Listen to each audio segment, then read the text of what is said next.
보도록 하겠습니다.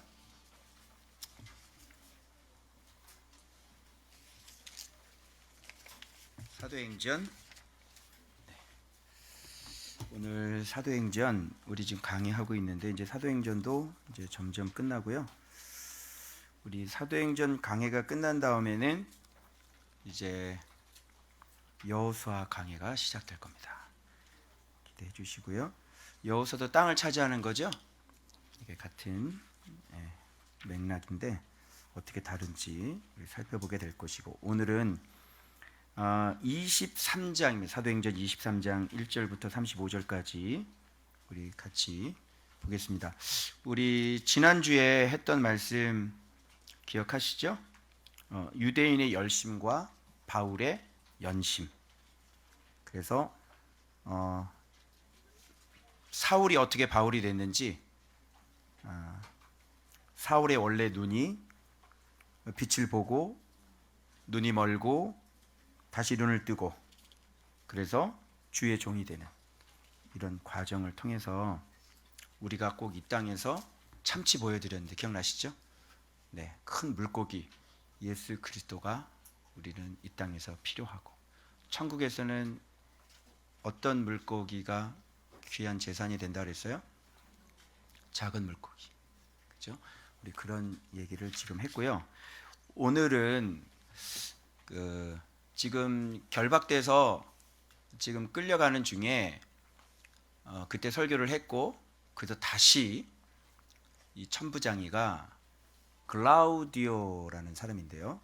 이 사람이 어떤 일 때문에 이렇게 일이 일어났는지 다시 모든 유대인들 대제사장까지 싹 다 공회에다가 다 불러요. 그래서 모아놓고 여기서 또 바울이 이제 또 설교, 제 두 번째 설교가 시작이 되는 겁니다. 그러니까 이게 지금 뭐가 지금 어떻게 돌아가는 건지, 지금 바울은 죄수의 몸이잖아요. 근데 지금 이 되어가는 건데 겉 모양은 죄수의 모양이에요. 그런데 속은, 내용은 어떻게 하냐면 로마의 권세도 이용하고, 그죠? 그래서 지금 바울 마음대로 하고 있단 말이에요. 로마의 권세를 이용해가지고 다 모여, 내가 설교한다. 마치 예수님이 다시 밥 시켜, 내가 다시 설교하게. 뭐 이런 어떤 속뜻이 돼버리는 거예요. 이 사람들은 모르죠. 천부장은 궁금했을 뿐이고, 그래서 야, 다 모여봐봐. 도대체 뭐 때문에 이런 일이 일어나는 거야? 다 모여! 해가지고 대제사장부터 싹 다 집합을 시켜버려요. 사실 누가 한 거예요? 주님이 하신 거죠. 그래서 거기서 또 바울 보고 뭐냐면 거기서 또 설교를 하게 해요.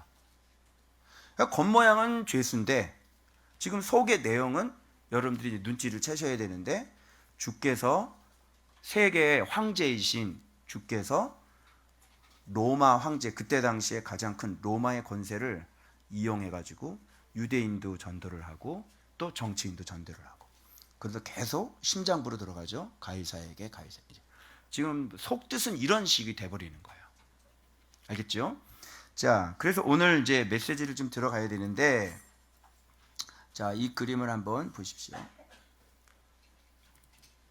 왼쪽에 있는 사람은 또 어디 갔냐? 왼쪽에 있는 사람은 미국인이고요. 오른쪽에 있는 사람은 러시아인이거든요. 참 신기해요. 이게 진짜 러시아가 지금 전쟁을 하고 있는데, 이게 위키백과에서 제가 좀 따왔는데 거기서 양심에 대한 설명을 하면서 이 사진 커트를 사용하더라고요.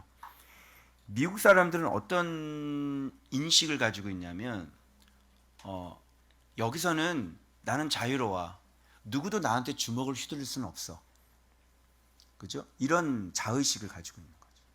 그죠? 그런데 러시아 사람은 뭐라고 얘기할까요? 똑같이 나도 여기서 자유로워. 그런데 뭐라 그럴까요? 난 누구에게든 주먹을 휘두를 수 있어. 어때요? 같은 사람이잖아요. 근데 이 사람의 어떤 자기 인식과 생각과 이 사람의 생각 완전히 다르는 거예요. 미국은 나 여기는 자유로운 땅이야, 누구든 나한테 주먹을 휘두를 수 없어, 이렇게 얘기해요. 러시아인은 난 자유로워, 난 누구에게든 주먹을 휘두를 수 있어. 여러분, 어떤 기관이 망가졌기 때문에 그런 걸까요? 네? 어떤 기관이 망가졌길래 어떻게 사람이 이렇게 다를 수 있을까요? 그래서 푸틴이 난 자유로워. 난 누구든지 주먹을 휘두를 수 있어. 이런 사람이 러시아 수장이라 그러면 세계가 얼마나 위험하겠어요. 그죠? 여러분, 이게 그냥 인터넷 검색하시면 나와요. 양심 치시면요. 이게 위키백과에 올라와 있네요. 어느 기관이 망가져서 그럴까요? 네? 지금도 이 앞에서 나오시는데 제 얼굴을 떳떳하게 쳐다보지 못하시는 분이 계시고, 또 제 얼굴을 아주 웃으면서 목사님이다 라고 이렇게 보시는 분도 계실 거예요. 자, 물어볼게요. 무슨 기관이 망가져서 그래요? 양심.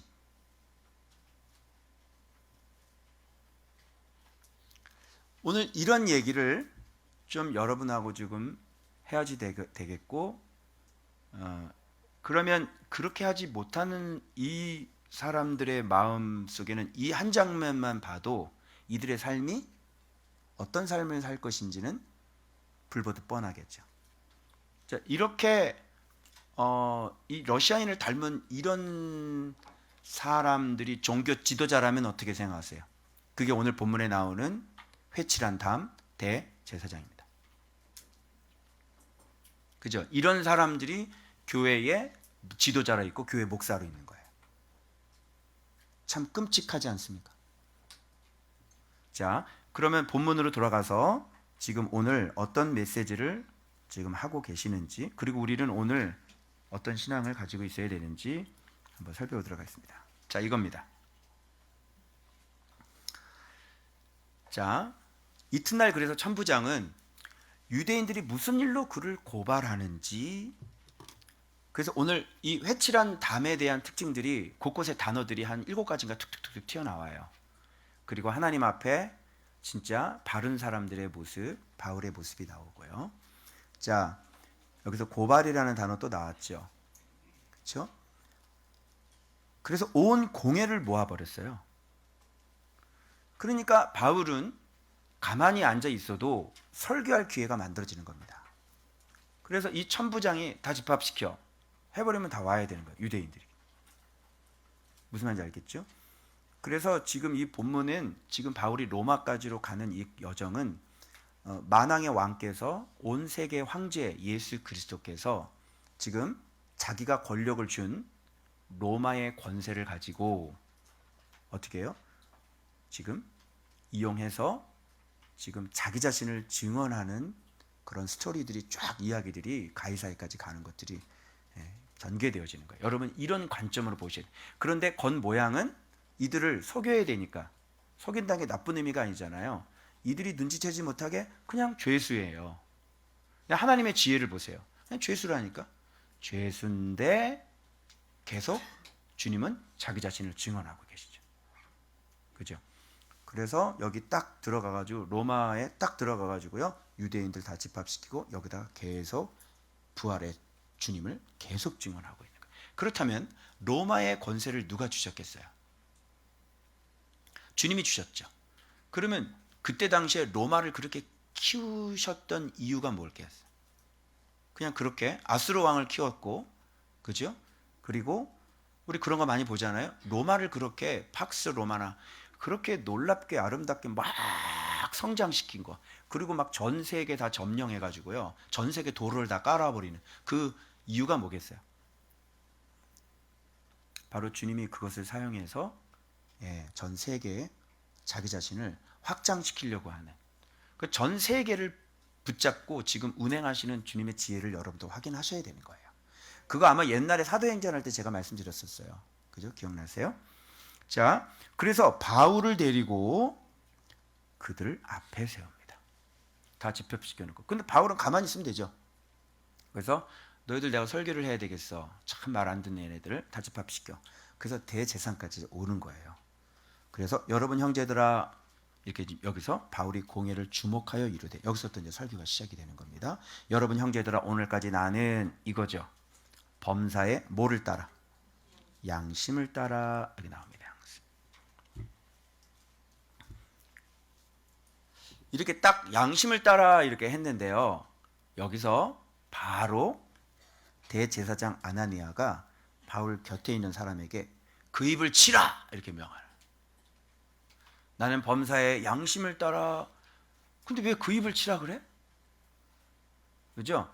그래서 이것 때문에 이제 대제사장 아나니아의 입을 하나님이 치시죠.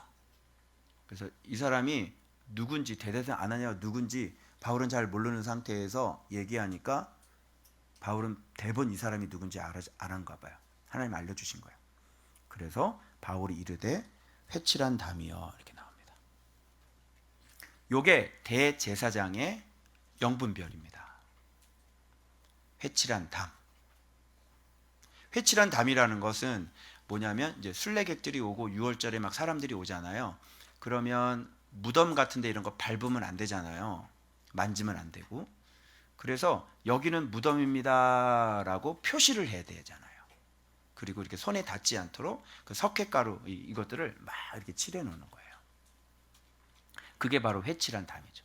근데 그 속에는 뭐가 있어요? 무덤이 있는 거예요. 그래서 회칠한 담이다 이렇게. 그러니까 이게 얼마나 얇아요. 그죠? 그리고 이 담이라고 하는 것은 어떻게 원어상으로 보면 벽이라는 말이거든요. 그럼 회칠한 벽 어때요? 굉장히 불안정하고 곧 멸망받을 벽이거든요. 이 벽 안에서 보호받을 수 있겠어요? 응? 이름이 있는 예루살렘하고 한번 비교해 보십시오. 그죠? 이런 담 안에서는요 절대로 보호받지를 못하고 이런 회칠한 담은 굉장히 불안정하고 곧 멸망할 거란 말이에요. 우리의 양심이, 우리의 마음이 이런 회칠한 담으로 살면 죽는 거예요. 멸망하는 거예요.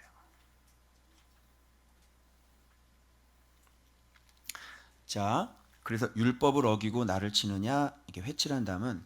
그러면 율법에서는 하지 말라는 기본적인 거 있죠. 율법에서는 하나님 말씀, 율법이 나쁜 게 아니죠. 율법이 이거 하지 말아라, 살인하지 말아라, 도둑질하지 말아라, 거짓 증언하지 말아라, 율법이 맞잖아요. 그런데 율법을 어기고 그랬으니까 이 사람은 대제사장으로서 하나님께서 도둑질하지 마, 간음하지 마, 살인하지 마 이런 것들을 많이 행하고 살았던 사람이에요. 그러면서 뭐 어떤 자리에 앉아 있어요? 네, 대성직자의 자리에 앉아 있는 거예요. 뒤에서는요 온갖 음모, 온갖 관계, 온만 부정하고 썩어가는 그런 모든 짓을 뒤에 가서 다 하고 사는 사람이에요. 그런데 이 사람이 총회장으로 앉아 있고, 그죠? 이런 사람이 지금 장으로 앉아 있고 대성직자로 앉아 있는 거죠. 겉으로 보면 교황이나 뭐 이런 사람들 굉장히 거룩한 것 같잖아요. 근데 회칠한 담인 거죠. 그래서 뒤에서는요 말도 못하는 죄악들이 지금 퍼져. 그래서 신문 기사에도 이렇게 로마 교황청에 어떤 그 중요한 위치에 있는 그런 사람들이 모여서, 남자들이 서로 모여서 동성애 게이하다가 걸렸잖아요. 그래서 신문지상에 있다 한번 발표된 거 있거든요. 그런데 이런 거는요 크게 이슈가 안 돼요. 그죠? 만약 기독교에서 그런 짓 했으면요 난리가 날 거예요. 그래서 가장 시커먼 것이 바로 그런 것이거든요. 가장 시커먼 것, 완전히 가장 시커먼 것, 그게 로마 교황청이에요. 알겠어요? 자, 회칠한 담, 그러니까 겉보기에는 전혀 이상이 없는데 멸망할 것이죠. 자, 그래서 아니 네가 대제사장을 네가 욕하느냐? 그래서 바울이 뭐라면 미안해 몰랐어 이렇게 되는 거예요. 대제사장인지 알지 못하였느라 기록하였으되 너희 백성 관리를 비방하지 말라 하였느니라. 벌써 나는 다 알고 있어. 난 잘 몰랐어. 그런데 이런 가운데 회칠한 담이라는 게 들통이 나버린 거죠. 대제사장의 실체가 들통. 그래서 오늘 이 싸움을 할 겁니다. 바로 양심과 바로 회칠한 담. 우리가 하나님을 섬길 때 그죠? 반드시 필요한 게 뭐냐면 바로 깨끗한 양심, 선한 양심이 필요하죠. 이것이 회복이 되어져야죠. 그죠? 그래서 저를 만날 때 이렇게 숨고 뭔가 떳떳지 못하고 그런 사람 뭔가 이상한 사람이에요. 그래서 여러분이 예수를 믿지 못하는 사람들 있잖아요. 그죠? 그 예수를 믿지 못하는 사람은 어느 기관에 문제가 있는 거냐면 양심의 기관에 문제가 있는 거예요. 그래서 양심 얘기 나왔으니까 먼저 이거부터 좀 정리를 하고 언급을 하고 좀 여러분들한테 좀 얘기를 해야 될 것 같아요.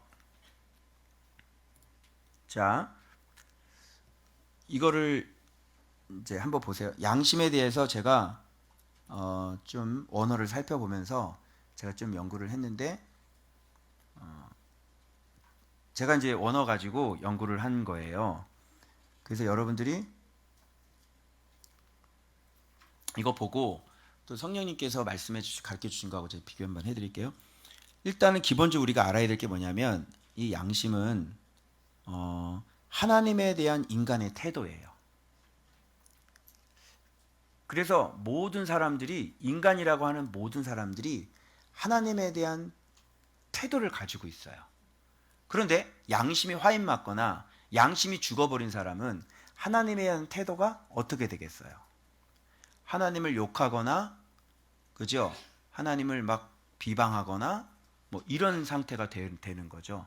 그런데 그런 사람들이 뭘로 인해서 다시 살아나냐면 예수 그리스도의 피, 예수 그리스도의 십자가의 죽으심과 부활, 그 피, 그로 말미암아 죽어있던 양심들이 살아나요.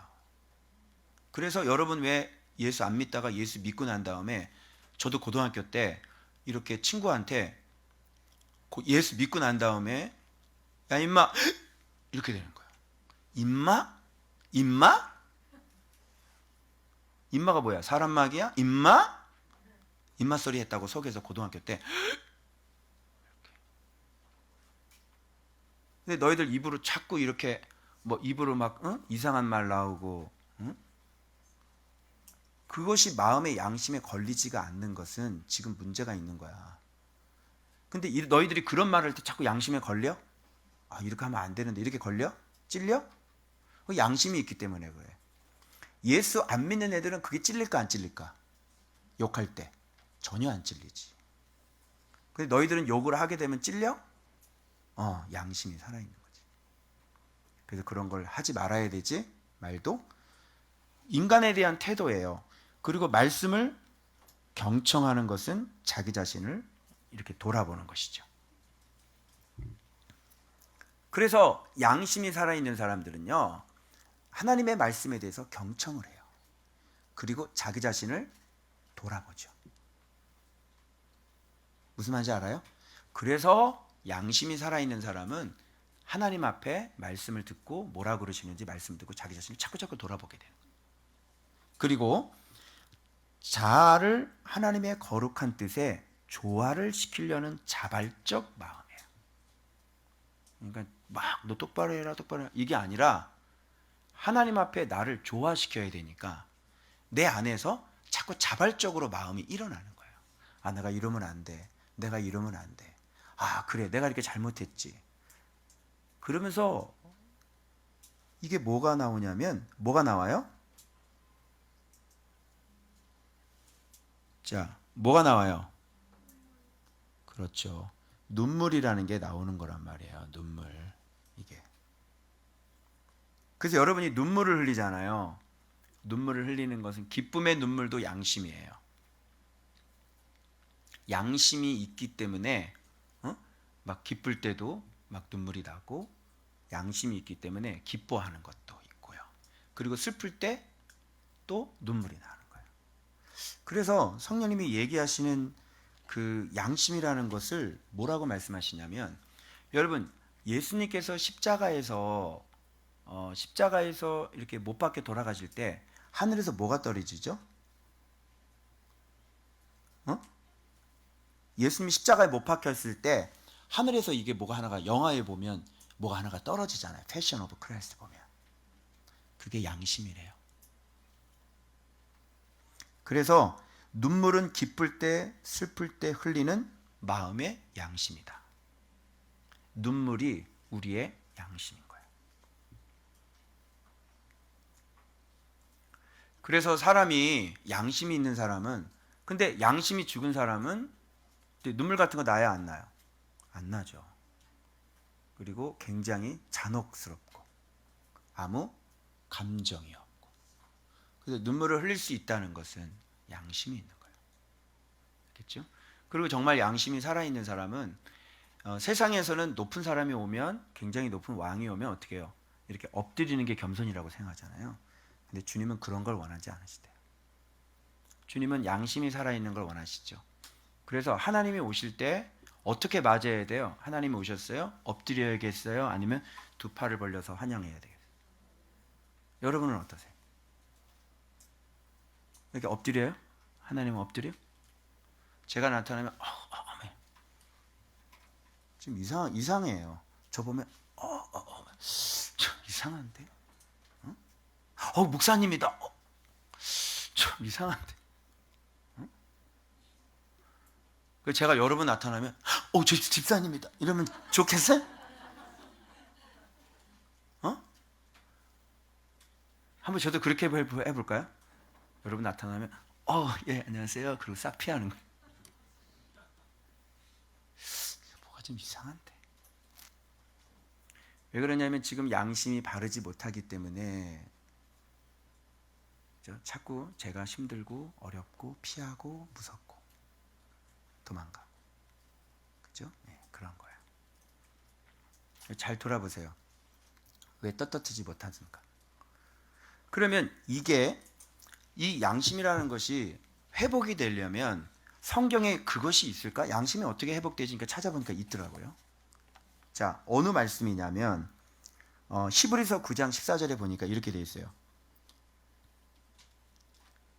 온전하게 완전하게 자기 자신을 순종하신 그 예수 그리스도의 피가 죽은 행실에서부터 양심을 깨끗하게 하신다. 그래서 살아계신 하나님을 섬기게 한다. 이런 내용인 거예요. 그래서 그리스도의 흠없는 피가 어찌 너희 양심을 죽은 행실에서 깨끗하게 하고 살아계신 하나님을 섬기게 하지 못하겠느냐. 이렇게 나와 있거든. 그러니까 우리 양심을 죽은 행실에서부터 우리 양심을 깨끗하게 하는 게 예수의 피란 말이죠. 그죠? 그래서 우리가 예수님을 영접하고 정말 예수님의 그 피를 영접하고 정말 그 예수 그리스도의 십자가의 죽으심과 부활하심 그 사실을 우리가 마음에 딱 영접을 하게 되면요. 양심이 살아나는 거예요. 그래서 여러분이 믿지 않는 불신 남편이나 믿지 않는 자녀들이나 그들에게 필요한 게 뭐냐면 그리스도의 십자가의 복음, 피가 필요한 거예요. 그래서 그리스도의 피를 딱 듣고 자기 죄를 회개하죠. 그죠? 그 복음이 들어오면 회개하잖아요. 그렇게 회개하고 그 복음을 영접을 하잖아요. 그렇게 되면 양심이 살아나는 거예요. 그래서 그때부터는 자기가 죄인인 것을 알게 시작되어지고요. 자기가 얼마나 교만한 사람인지를 알게 되는 거예요. 근데 그런 게 없이 교회 안에 들어오고 그러면 자기가 양심이 없기 때문에 자기는 완전히 온전하지 못한 사람이잖아요. 근데 그런 사람이 교회에 오면 자기가 정말 수준도 안 되는 사람인데 교회에서 지금 막 예수 안에서 살고 있는 사람을 가지고 비웃고 조롱하는 거죠. 저거 보라고 저렇게 한다고. 그죠? 우리를 보고 자기보다 못하다고 그러고. 이제 교회 들어온 사람이 우리가 자기보다 못하대. 이건 양심이 있는 거예요, 없는 거예요? 없는 거죠. 양심도 없는 사람인 거예요. 알겠어요? 왜 그런 현상이 일어나는지? 자기가 얼마나 죄인인 걸 모르는 거예요. 왜? 양심이 죽어 있기 때문에. 그래서 바울은 지금 얘기할 때 나는 범사에 양심을 따라 하나님을 섬겼다 이렇게 얘기하고. 그런데 이걸 보고 이렇게 섬긴 사람 보고 그 입을 치라 그런 게 누구예요? 해치란 무덤. 양심이 있어요, 없어요? 양심이 없는 사람. 이 사람은 평상시에 삶이 완전히 썩은 무덤이거든요. 그 속이. 그런 마음을 가지고 있는 거야. 난 누구든지 칠 수 있어. 난 자유가 있어. 이런 게 그의 양심인데요. 어떻게 살겠어요, 여러분? 그러니까 유대인들이 왜 그렇게 율법을 지킨다고 그러면서 그렇게 막 정죄하고 이런 모습을 보면 자기들은 바리새인이고 자기들은 잘 믿고 있고 잘 못 믿는 사람에 대해서 너 이거 똑바로 해, 똑바로 이렇게 하는 사람들의 모습을 한번 보시라고요. 양심이 완전히 썩었죠. 자기는 뒤에 가서 여러분 진리가 없는데 그 사람들이 마음이 청결해질 수 있겠어요? 불가능이죠.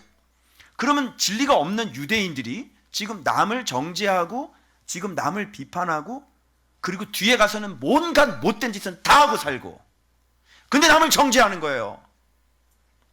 그러면 이 유대인들이 여러분 양심이 얼마나 썩은 사람이냔 말이에요.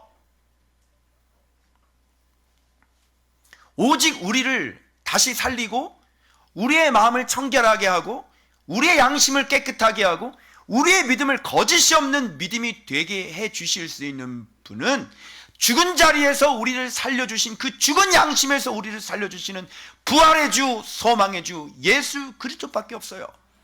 날마다 그 예수 안에 거하고 그 예수를 먹지 않는 자는 결단코 우리의 마음이 우리의 양심이 깨끗하고 바를 수 없단 말이에요.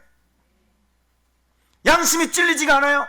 그 못된 삶을 살고 있으면서 이중 삶을 살고 있으면서 회개해야죠. 하나님 앞에 양심이 안 찔려요. 두 가지 얼굴을 하고 이중 생활을 하고 있으면서 버젓이 교회 앞에 와서 아무 일도 없었다는 듯이 거룩한 척, 그게 양심이 죽은 사람이에요. 자, 이 얘기를 하고 난 다음에 지금 딱 보니까 이쪽은 바리새인이고 딱 와 있는 사람이 이쪽은 바리새인이고 이쪽은 사두개인들이란 말이에요. 그래서 바울이 여기서 무슨 작전을 쓰냐면요. 지금 바울이 바리새인이거든요. 근데 바리새인인데 이 바울 같은 사람을 진짜 바리새인이라 그러는 거예요. 바리새인들은 원래 취지는요. 정말 하나님을 경외하는 사람들이었어요.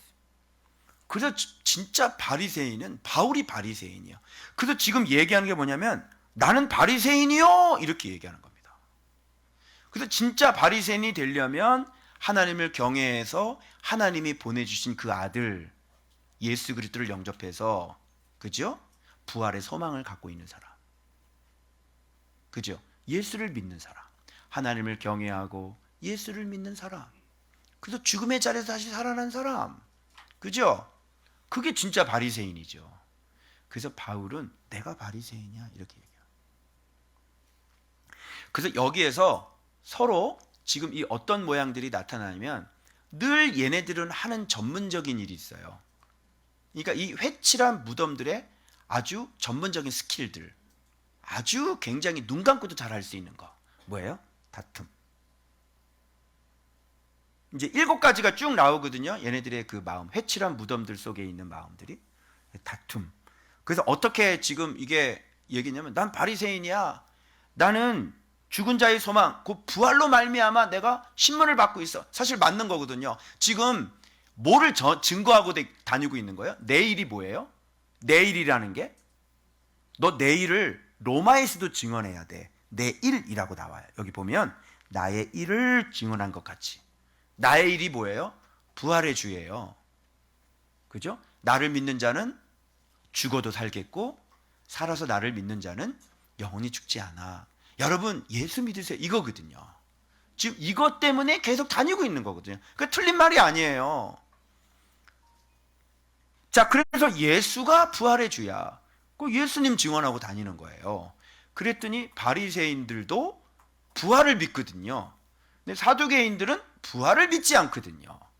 그러니까 이 지금 틈바구니 속에서 이쪽에 나는 부활을 믿어 이렇게 얘기하니까 부활을 믿는다고 하는 바리새인들이 사두개인들이 있으니까 지들끼리 또 다퉈버려요. 전략이 얼마나 좋은지 몰라요. 그죠? 그래서 우리 지금 어린이들이 지금 그 원더박스 갔다 왔잖아요, 아이들이. 근데 막 전도할 때요, 막 뭐 청라 맘카페나 거기에서 뭐 애들을 뭐 꼬시고 뭐 어떻게 해가지고 뭐 애들을, 우리 애가 막 저 교회를 너무 좋아해가지고 막 미치겠다 그러고 막 그냥 엄마가 애들을 가지고 막 이런다고. 여러분, 애들의 행복을 뺏는 게 아동 학대 아닌가요? 당신이 아동 학대야. 근데 이걸 보면서 이 사람들이 어떻게 얘기를 할까? 이제 예를 들자면 바울이 이렇게 한 전략이 무슨 전략이냐면, 그래도 당신 속썩이는 남편보단 괜찮잖아요. 그래 안 그래? 그죠? 네. 당신 속썩이는 남편보다는 괜찮잖아. 응? 애들 앞에서 부모가 서로 술 마시는 당신보단 낫지 않아, 교회가. 그래 안 그래? 애들 앞에서 담배 피는 당신 남편보단 낫잖아, 교회가. 이 전략을 생각해 보니까 이렇게 것들이 너무 많아요. 그래서 지금 이 전략을 딱 썼는데요, 내가 보니까 나와 적이 동일한 신앙을 이용하라. 내가 이 생각을 딱 하니까, 그래요, 저희 교회는요 당신처럼 남편 때문에 정말 힘들어하는 부녀들이 많이 모여 있어서요 남편들 구원하는 곳이에요. 당신처럼 그렇게 힘들고, 당신처럼 이렇게 얘기하면 좀 좋겠죠. 그러면서 속썩이는 당신 남편보다는 괜찮은 곳이에요. 그러면 이제 방향이, 교회를 공격하는 방향이 어디로 들어가요? 그래, 우리 남편 저거, 인간이 저거 빨리 데리고 멀리 해외여행 가야 되는데 상 묻어버리게. 그래서 적들 안의 분쟁, 파벌을 이용하라. 그래서 지금 이렇게 해가지고요, 이들이 입에서 무슨 얘기가 나오냐면, 혹 영이나 천사가 그에게 말하였으면 어찌하겠느냐. 사실 영이신 예수께서 말씀하신 거거든요. 그렇죠? 이렇게 정답을 유출하는 이런 일들이 지금 벌어졌어요. 자, 이렇게 실컷 지금 얘기를 하고 난 다음에 천부장이 빼앗아라는 표현을 해요. 그래서 그 마치 하나님께서 이렇게 다 얘기할 거 다 이야기하고, 대제사장 회칠한 무덤이야 이렇게 얘기하고 싹 빼오는 거죠. 그런 느낌이 들어요. 그래서 빼앗아 가지고 영내로 들어가라 이렇게 얘기해요. 자, 이때 그날 밤에 이 일을 하고 난 다음에 예수께서 바울에게 나타나십니다. 담대하라. 내가 예루살렘에서 나의 일을 증언한 것 같이 로마에서도 증언하여야 하리라. 이렇게. 그러면 주님의 뜻은 벌써 바울이 로마로 들어가게 되어 있는 거예요. 그래서 지금 이 장부터는 이제 로마로 입성하기까지 여러 가지 우여곡절을 겪지만, 이게 지금 누가 되냐면 바울이 지금 주인공이 되어가지고요, 누구를 이용해서 누구를 거느리고, 오늘 본문에도 이제 헤롯궁으로 이제 또 들어가, 이성돼서 들어가거든요. 근데 너무너무 기가 막히게요, 기병의 보호를 받고 들어가요. 기병이 딱 보호를 받고 죄수인데, 기병이 딱 보호를 받고 좀 들어가는 건 그 누구 같아요? 황제 같죠. 그죠? 예. 그래서 예수께서요 로마를 시녀 삼고 있는 거예요. 그래서 지금 예수께서 지금 로마로 보호받으면서, 그 진짜 이제 황제가 돼서 이렇게 들어가면 이게 좀 이상하잖아요. 그래서 겉모양은 죄수지만 예수께서 로마를 시녀 삼고 시종 삼아서 지금 군인들 다 모아서 안전하게 이렇게. 그래서 빼앗아 가지고 영내로 들어가는 거예요. 할 얘기 다 하고, 할 사역 다 하고, 나의 일을 증언한 것 같이. 그럼 여기서 나의 일이 뭐겠어요? 부활의 주. 왜 이렇게 다녀요? 예수 믿어야 죽지 않는다니까? 예수를 믿어야 죽지가 않는다고. 예수 안 믿으면 죽는다고. 지금 그 얘기를 하고 있는 거예요.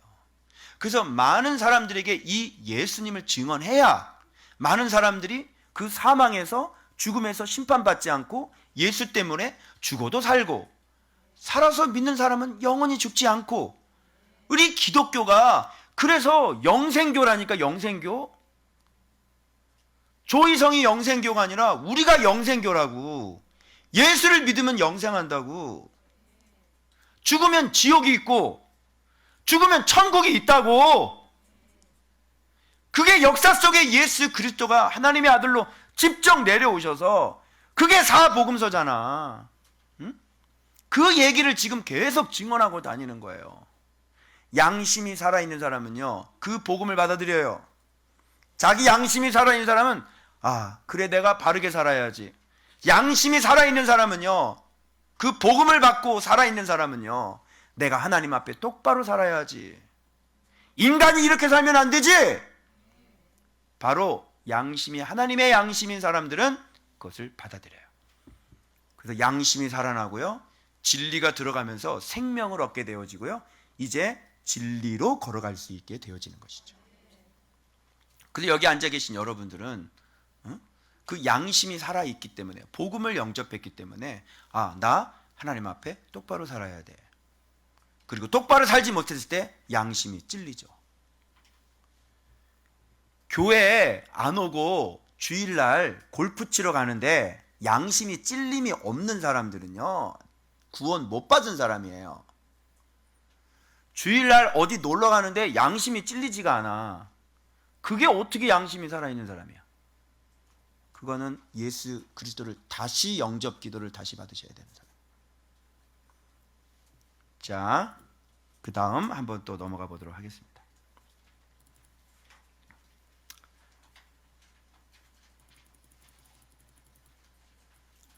자, 한번 볼게요. 자, 회칠한 무덤들 속에 있는 마음, 또 어떤 것이 살고 있는지 여기 당을 지어요. 그죠? 당 짓는 거 굉장히 잘해요. 우리 교회도 당이 있나요? 누구 당 있어? 당 있어? 예수당? 예수당이 어디 있어?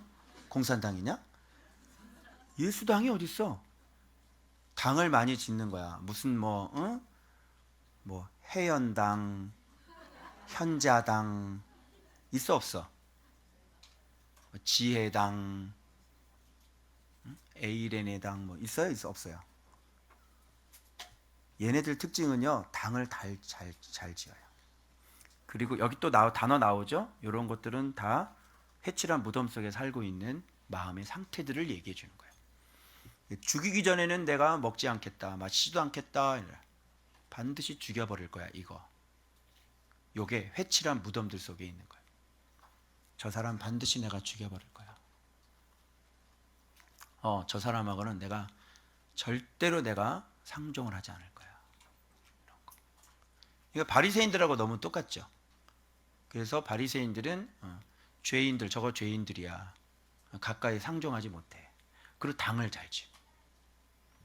그래서 한국교회 유명한 어떤 그런 강사들 다니고 막 이런 사람들 특징은요, 당을 잘 짓고, 그죠? 그리고 자기 이미지에 손상되는 죄인들하고는 같이 놀지 않아요. 그때 당시에 성경에 나온, 저 그런 걸 보면서요, 성경에 나오는 이 바리새인들하고 진짜 모양이 똑같더라고요.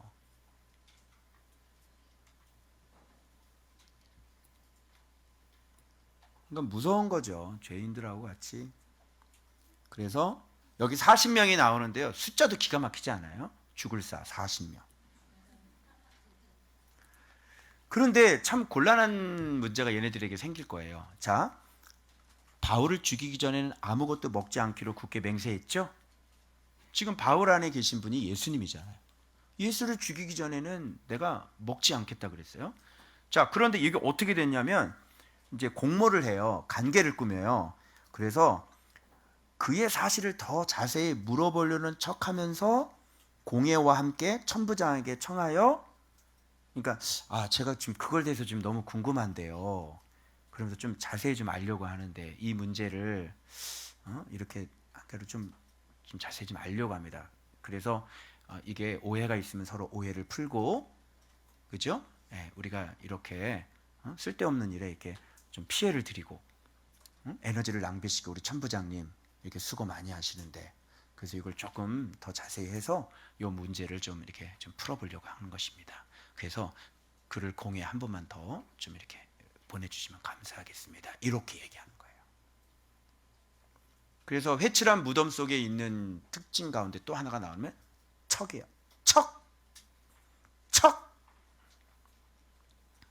그래서 거짓말로 척을 굉장히 잘해요. 아무 일도 없는 척, 의로운 척, 자기는 잘 믿는 척, 이렇게 하는 거예요. 척. 모든 걸 다 아는 척, 척척박사. 자, 요런 게 그들의 마음에 있는 거죠. 그래서 이런 공모를 하는 것을, 근데 봐봐요. 마치 히스기야의 기도를 들으시고 천사를 보내시죠. 그런 것처럼 여기도 천사가 한 명이 등장하는데요. 바울의 생질이 다 들어버렸어요. 그거를. 바울 죽일 수 있겠어요? 자, 그러면 이 생질이 누구냐면 청년이라고 그랬는데, 이 생질은 원어로 보면 아델포스의 여성형이에요. 그러니까 바울의 생질은 여자 형제였어요. 그래서 이 청년이라고 그랬는데 사실은 정확히 얘기하면 여자 청년 이렇게 얘기해야 되는 거죠. 이 여자아이 하나가 지금 천사가 되어서, 지금 천사가 하나가 딱 들어가가지고요, 이게 천부장에게 가거든요. 그래서 지금 일이 어떻게 되냐면 어마어마한 군대가 만들어지기 시작을 해요.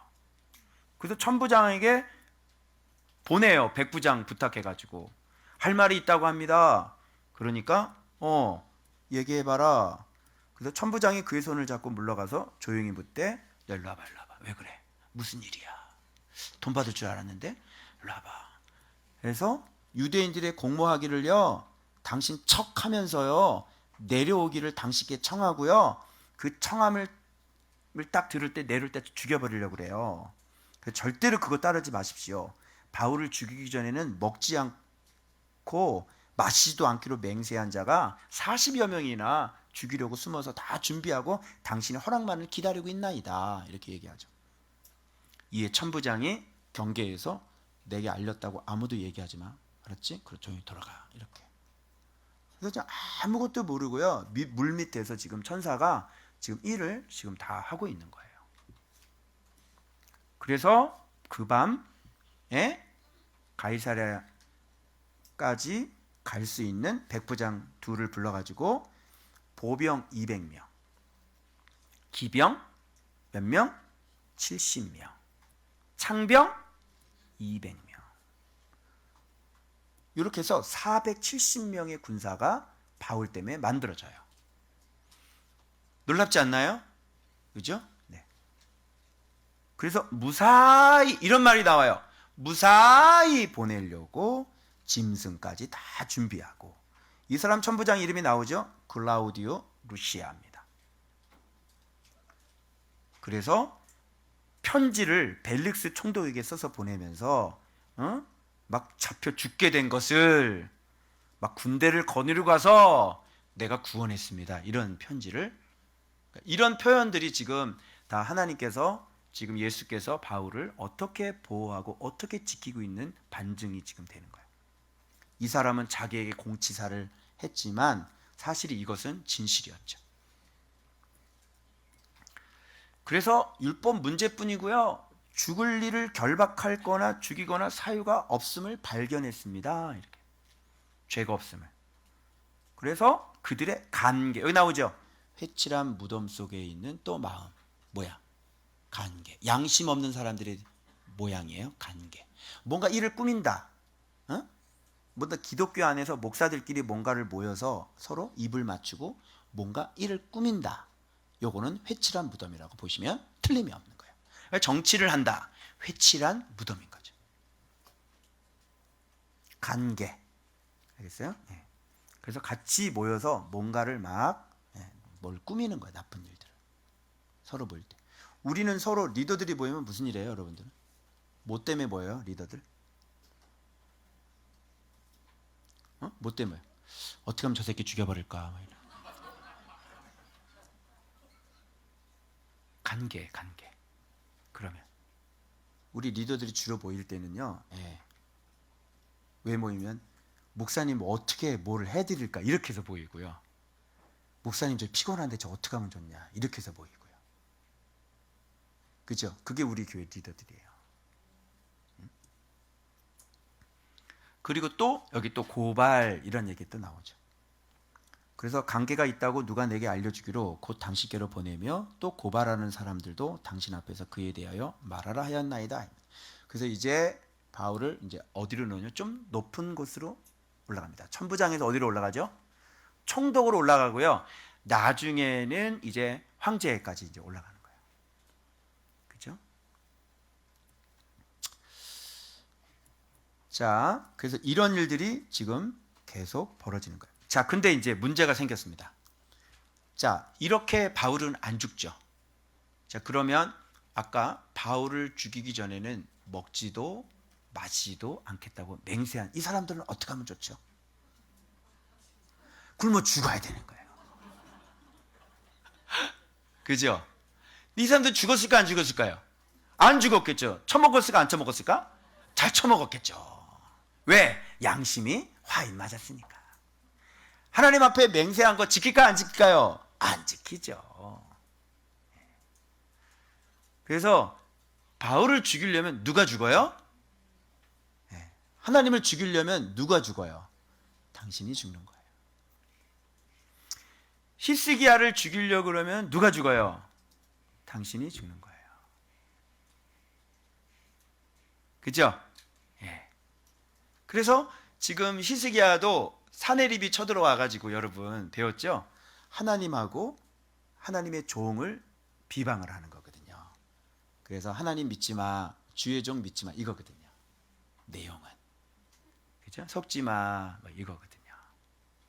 그래서 그 말 했던 사람이 그대로 어떻게 됩니까? 자기 지도자에 대한 불신을 조장했잖아요. 요구를 했잖아요. 자기 수하의 지도자들이 천사가 들어가서 다 죽여버려요. 그죠? 그리고 또 어떻게 해요? 여호와 하나님을 욕을 했잖아요. 그러니까 그가 믿는 신전에 들어가서 또 지도자 욕을 했잖아요. 그러니까 자기가 최고의 지도자잖아요.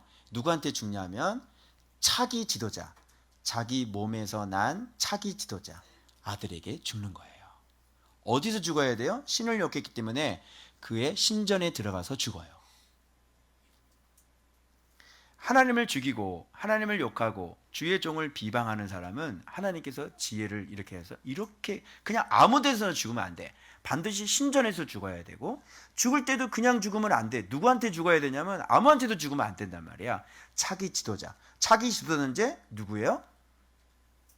자기 몸에서 난 자기가 아버지잖아요. 자기 아들한테 죽어야 돼.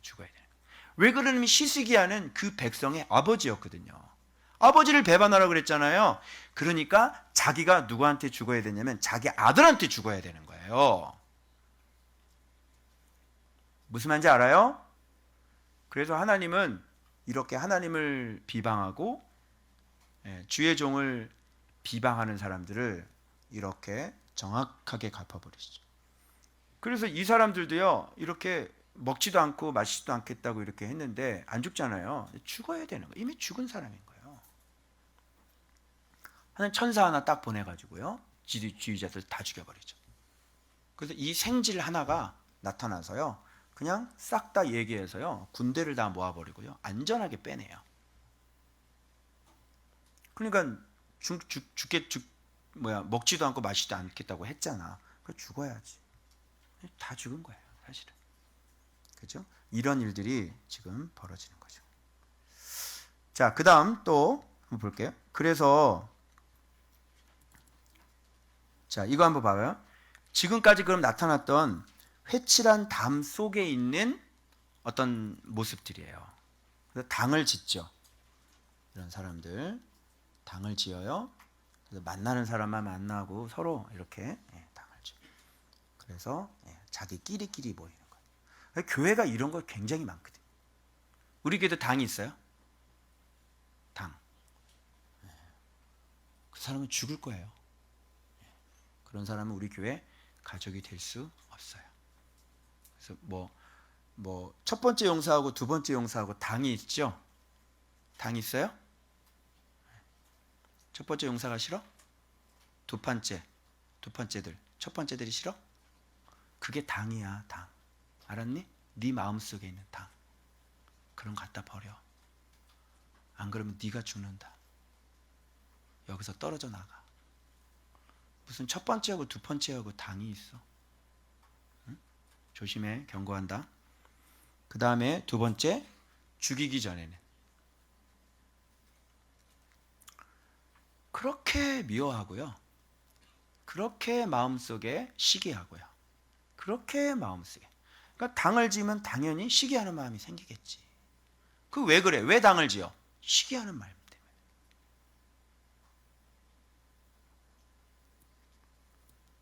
하나님에 대한 맹세, 거짓 맹세 잘하죠. 그리고 척 엄청나게 잘합니다. 이런 거 진짜. 어쩜 그렇게 양심을 속이고 어쩜 그렇게 자기 마음을 속이는지. 교회 와서 다른 사람들에 보이는데 막 척을 해요. 척을 해요. 그냥 있는 척, 아는 척, 괜찮은 척, 그죠? 자기는 깨끗한 척, 가리고 숨기고 척 많이 하는 사람들 조심하셔야 돼요. 당신의 양심이 의심스러워요. 그 다음에 관계, 이런 관계들을 많이 꾸미는 사람들 같이. 하여튼 이런 관계 자체가 하나님의 사람들은 이런 것 자체가 안 돼요. 알겠어요? 서로 이렇게 모여가지고 뭔가 이거를 합의를 해가지고 뭔가 어떤 거를 이렇게 틀거나 뭘 이렇게 만들어내거나. 근데 이게 뭘 만들어내는 게 어떤 선한 거, 하나님 보시기에 아름다운 거, 이런 거면 상관이 없죠. 그거는 정말 선이라고 그러고 의라고 그러는 거예요. 진실함이고. 근데 모여서 뭔가를 얘기를 하는데 이게 남을 피해를 입히거나 남을 죽이려고 하는 서로 모이는 거잖아요. 관계예요. 당신이 죽어요. 그래서 제가 이제 정부들 이렇게 들어서면 이게 참 신기한 정부가 한 번 있었어요. 이분은요, 뭘 해도 안 돼요. 그리고 자기가 뭘 하려고 만들어 놨잖아요. 자기가 죽어요. 너무너무 신기했어요. 그 정부. 저 한두 번 본 게 아니에요. 정말이에요. 하나님도 악하게 보시거든요. 그 정부를. 그러니까 이분은 하는 것마다 안 돼요. 야, 어찌 안 되고 안 되고 안 돼도 어떻게 그렇게 안 될 수 있느냐. 하나님이 살아계시기 때문에 뭔가를 수작을 부리고 뭘 만들어 놓잖아요. 그죠? 뭘 하려고 나쁜 의도를 가지고 이걸 해놓은 걸 가지고 도리어 역풍을 맞는 이런 일들 너무너무 봤어요. 그냥 임기 내내 그래서 하시더라고요. 하나님이 악하게 보시는 거예요. 그래서 악을 꾸미면요, 그 악으로 잠언에 나오죠? 자기가 걸려 넘어져요. 절대로 하나님의 사람들은 이렇게 하시면 안 돼요. 우리의 관계는 뭐냐면 우리 세상적으로 이렇게 지혜롭게, 아까 바울 같은 거 나오죠. 이런 게 지혜로움이에요. 세상 속에서. 난 바리새인의 아들이야. 거짓말이 있었어요? 거짓말 없죠. 진짜 바리새인이죠. 난 부활 때문에 나는 지금 심판받고 있어. 이런 거. 지들끼리 막 싸우고 난리가 나죠. 고발. 하나님의 사람이 고발하는 사람이 어디 있어요? 여러분, 하나님의 신실하게 믿는 사람이 고발하는 사람이 어디냐? 고발은 주가 누가예요? 두꺼비들이 하는 거예요. 두꺼비들이 파리 잡아먹으려고. 신문사 있죠. 기독교에도 그 신문사 있죠. 유명한 신문사. 그게 두꺼비들이에요. 그래서 파리들 다 잡아먹는 거죠. 두꺼비로 보세요. 두꺼비. 누가 하나님의 사람이 고발을 해요? 그래서 고린도 교회 내에서도 너희 안에 지혜가 있는 사람이 이렇게 없니? 이렇게 얘기를 하죠. 그 다음에 아주 흔하게 나타나는 거, 다툼입니다. 다툼.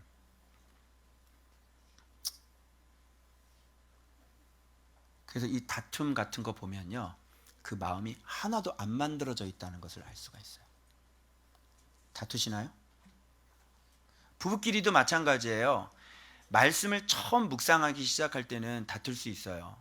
그리고 성숙하지 못할 때는 말씀을 더 잘 보기 위해서 또 다투기도 해요. 왜 그러냐면 이 사람이 너무 못하니까.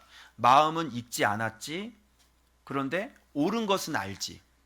그 하나님 앞에 또 바르게 살아야 되는 걸 알기 때문에 그렇게 하지 못하는 사람하고 좀 다툰단 말이에요. 근데 이 단계가 넘어가면 어떻게 해요? 이제 이 사람이 알이라는 걸 알게 되어지고, 이 사람이 아직 걸음마라는 걸 알려줘서 사랑은 온유하고 사랑은 오래 참고. 그죠? 이게 자기도 모르게 만들어져요. 왜? 이 사람은 끊임없이 예수님을 닮아가려고 노력을 했기 때문에 어느 순간인가 마음이 넉넉해지고, 어느 순간인가 마음이 넓어지고, 어느 순간인가 자기가 관용하지 못하는 사람이라는 걸 알기 시작해야 되죠. 그래서 관용하기 시작하는 거예요.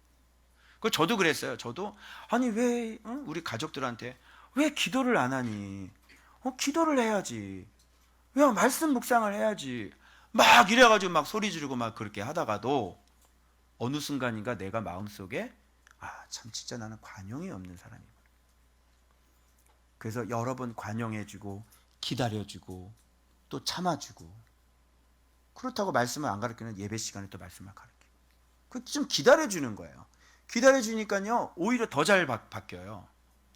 내가 그렇게 소리를 안 지르니까 오히려 용서해주고 관용해주고 이렇게 가니까 오히려 이 사람이 더 빨리 바뀌는 거예요.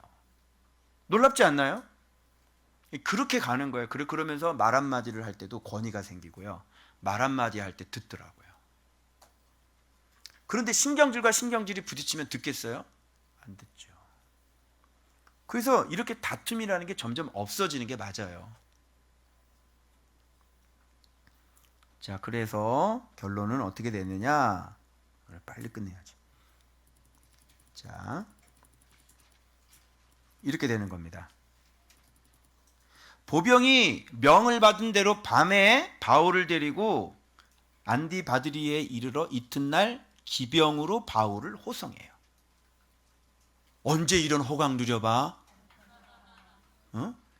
이거 대통령 갈 때 사이드카 먼저 쫙 가고 막 뒤에 막 이렇게 막 검은 막 이거 리무진 막 쫙 가고 이제 가운데 이렇게 딱 가는 거잖아요. 이런 일들이 지금 벌어지는 거예요.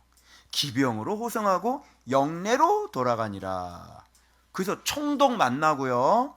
그래서 야 저기 사람들 말 들을 때니까 헤롯 궁에서 그를 지켜. 어디에서? 헤롯 궁에 들어가는 거예요. 이렇게. 이제 순교하실 날이 얼마 안 남으셨는데 마지막 호강을 하시는 일. 그리고 어떤 편의를 봐주냐면요.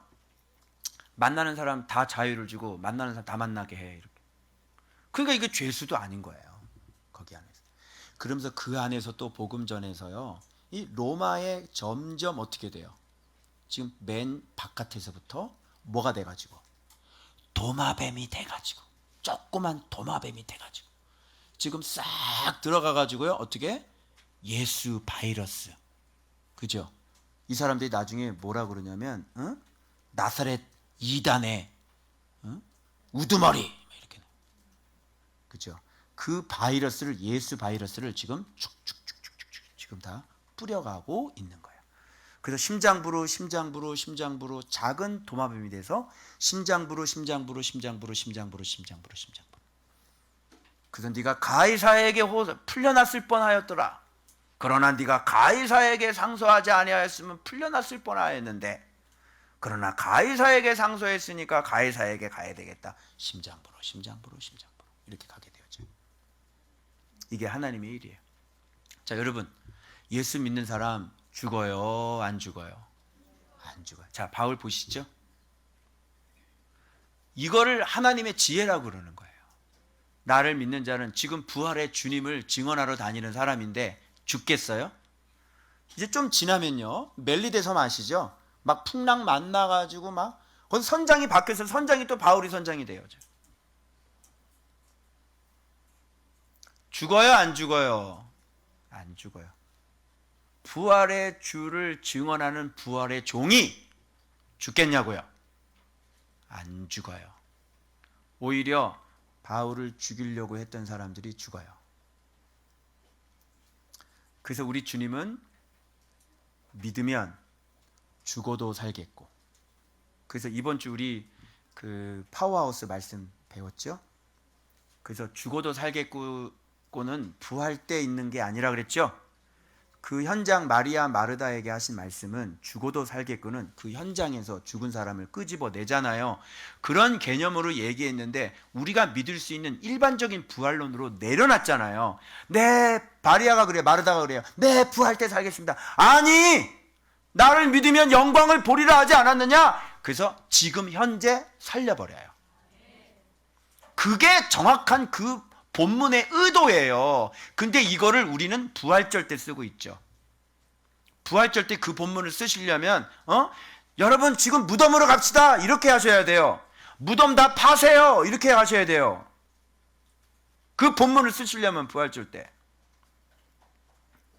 그래서 지금 죽어도 사는 거예요.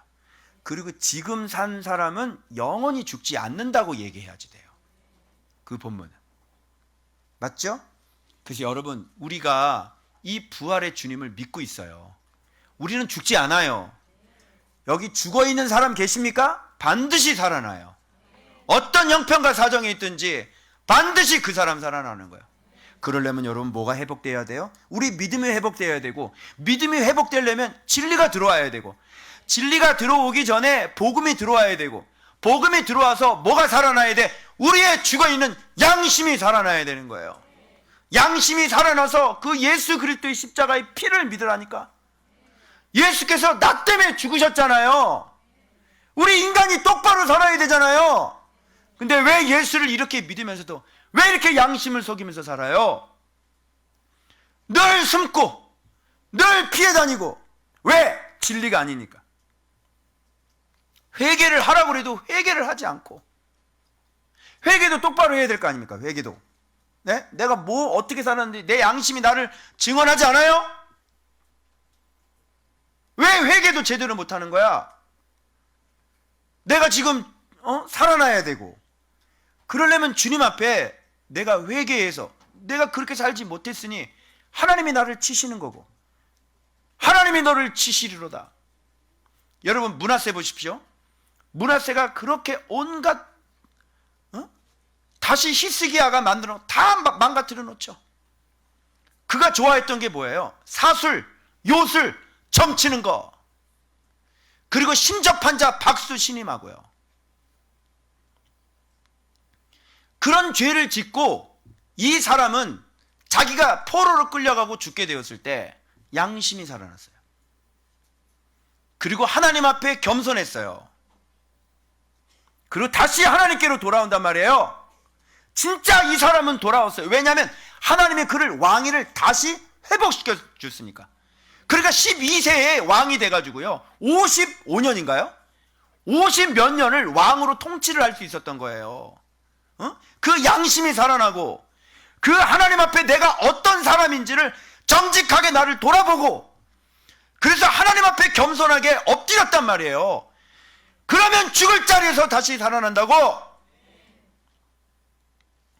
빨리 이 양심이 회복되어지시고, 내가 뭘 잘못했는지, 내가 어떤 삶을 살았는지 정직하게 자기 자신을 돌아봐야 되는데, 왜 자꾸 자기 자신을, 양심이 죽은 거예요? 왜 못 돌아봐요? 뻔히 알잖아요, 내가 어떤 모습으로 살았는지. 그러면 고통스러워야 되는 게 맞고, 정말 회개 기도하는 게 너무너무 고통스럽고, 너무 처참하고 비참하고, 너무너무도 참담한 내 모습이 보여줘야지. 어떻게 인생들이 하나님 앞에 그렇게 잘못 살았는데도 그렇게 회개하지 않고 그냥 대충 눈물 몇 방울 흘리고 넘어가려고 그래요. 우리는 이 양심이 있기 때문에요, 끊임없이 양심의 소리를 들어요. 그리고 날마다 그 말씀이 우리를 다시 회복시키시고 다시 일으키죠.